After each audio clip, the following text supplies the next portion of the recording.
Bonjour, je m'appelle Josiane Daigle, je suis native de Saint-Hyacinthe. En 1995, il y a un intervenant de mon école secondaire qui m'a permis de rencontrer Pops, dans le fond, Emmett Jones.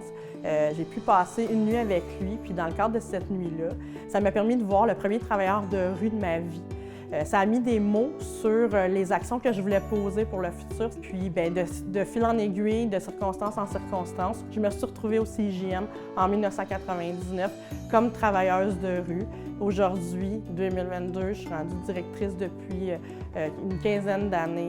Le CIJM, c'est un organisme à la base en travail de rue. Le travail de rue sert à rejoindre les jeunes et moins jeunes qui sont désaffiliés avec les réseaux traditionnels de santé, services sociaux, éducation, réseau de la famille. C'est aussi une ressource qui présentement déploie un centre de jour, un hébergement en itinérance et d'autres volets de services en exploitation sexuelle ou en soutien, dans le fond, à la légalisation du cannabis.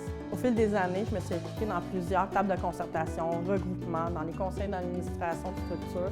L'objectif ultime que je poursuis par ça puis que je maintiens à travers le temps, c'est que si on met le jeune au cœur de nos préoccupations, on peut faire en sorte de travailler de concert ensemble pour dénouer tous les enjeux de travail en silo, pour faire en sorte que la réponse provienne du milieu et qu'on soit tout autour du jeune dans ses besoins à lui, pas dans les besoins que les adultes définissent pour eux. Ce que ça me fait de gagner le prix Emmett Jones, c'est un sentiment aussi de fierté parce que j'ai connu personnellement Pops en 1995.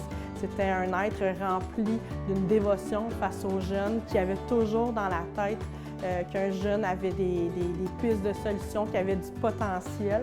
Et je me suis fait un devoir de jamais l'oublier à travers mon parcours aussi. Donc pour moi, il est clair que peu importe le parcours différent qu'un jeune aura au sein de son évolution, il y a toujours